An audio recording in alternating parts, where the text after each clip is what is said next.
Hello and welcome to another video from the only channel you need to not only survive the current apocalypse but actually enjoy it. And today's video is going to be about numbers because I just got finished making a video, another wake-up call video, where I throw some numbers out there that I cannot prove in any way. I can't send you to a web page, a network, or a government site. There just ain't no way for me to tell you that what I'm saying is accurate in the next video. However, using just basic reasoning skills, I think the figures I'm giving you are way more accurate than anything you're going to find on a web page or in the networks or from the government.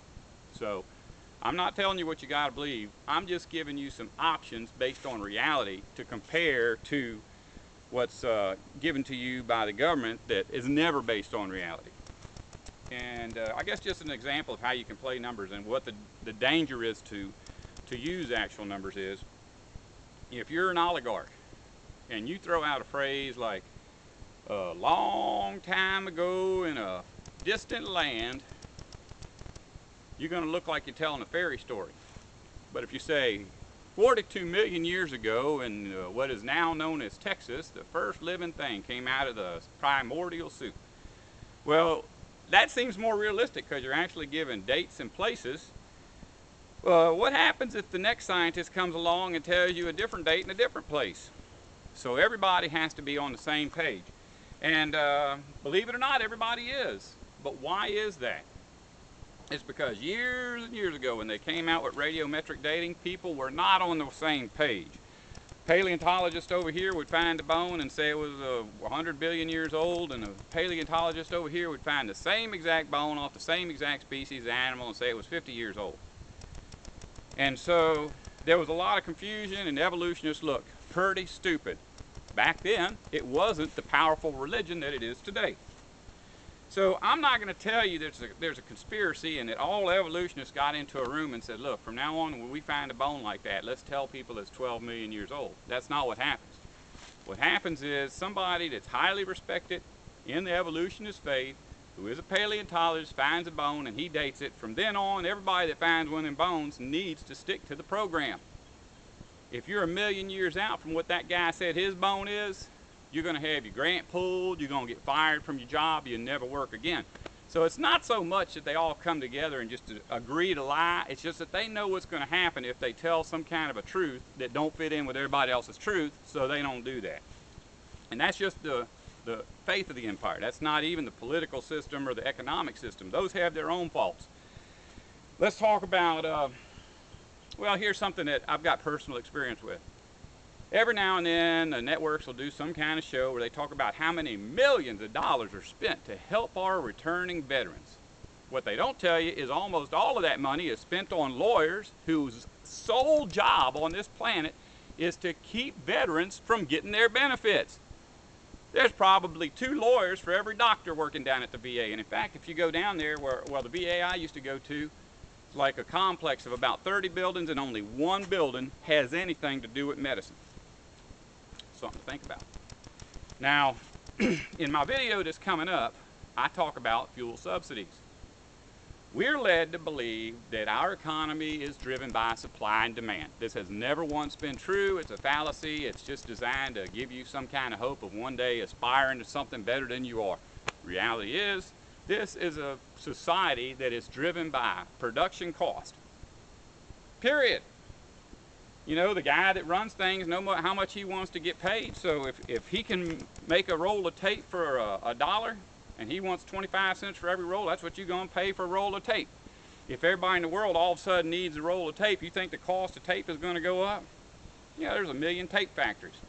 And basically, that's the way everything works. Now, you do have these insanely greedy politicians and industrialists that want to have all the money on the planet, and so their desire, their greed, drives a lot of the prices that we pay for things like petroleum. But that's nothing new. Those people have always existed, so there's no reason to factor in anything special for them, because the oligarchs and industrialists from 100 years ago were driven the same way that our oligarchs and industrialists are driven today. So when somebody sells you a gallon of gas for $3, it means that they produced that gallon of gas for less than $3. Or does it? You see, petroleum is unlike a lot of other products on this planet. Petroleum is subsidized. So if you've noticed that from the very beginning, you know, the first time like a computer's invented, they're astronomically expensive, and then within a year they're all cheap, and every time they get a little better they cost a little bit more money. And when they aren't costing a little bit more money, it's because we outsource to a country that still employs slave labor. But for most part, like let's say construction, home construction, we're talking about a housing bubble where the cost of housing goes up and down, up and down. That's for houses that already exist that are in some kind of mortgage system, you know, fake, artificial system that's driven by greed and smoke and mirrors. But in house construction, your house's cost is driven completely by how much production cost is. I mean, if you make it out of wood 10 years from now, it ain't gonna be no cheaper to build it, because the cost of wood goes up all the time. The cost of building a house goes up all the time. The cost of building a comparable car will always go up over time. There is nothing on this planet that goes up and down. Once something's established, it always goes up. So how come petroleum goes through the roof and the next year it goes drop, the bottom falls out, and then the next year it's through the roof? And please don't tell me some story that you heard on an internet page about the stock market and people that's, you know, manipulating the markets. I know that kind of stuff happens, but in general, cost is always based on production. But with petroleum, it's based on subsidies.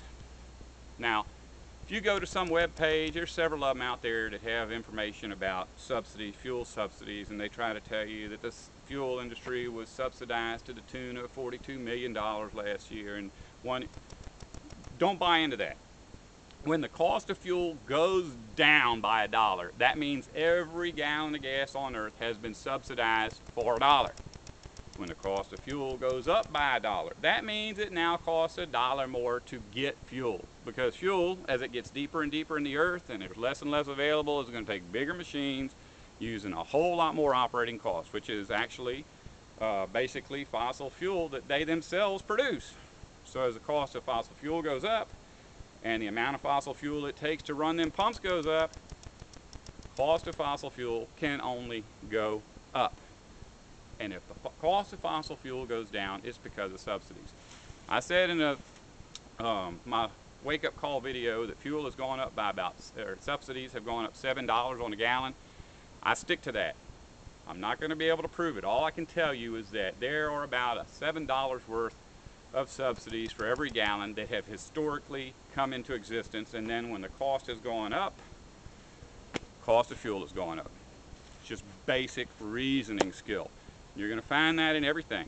Everything from, you know, the social security system to the weather to religious systems. Everything in this world is driven by fake numbers. When they tell you that we got 9% unemployment, and then they come back and go, oh no, wait, it's 8.9%, that doesn't mean anything. If you've got a population of 350 million Americans in this country and 349 million either are not working or they're bringing home minimum wage, that's what you call 99% unemployment. Doesn't matter what that's, you know, oh, some of them are babies and some of them are retired. How many people in this country work and how many don't work? That's how you come up to a figure of what unemployment is. It's all smoke and mirrors, and it's all to mislead you. If you don't want to survive, don't listen to me. It's your choice.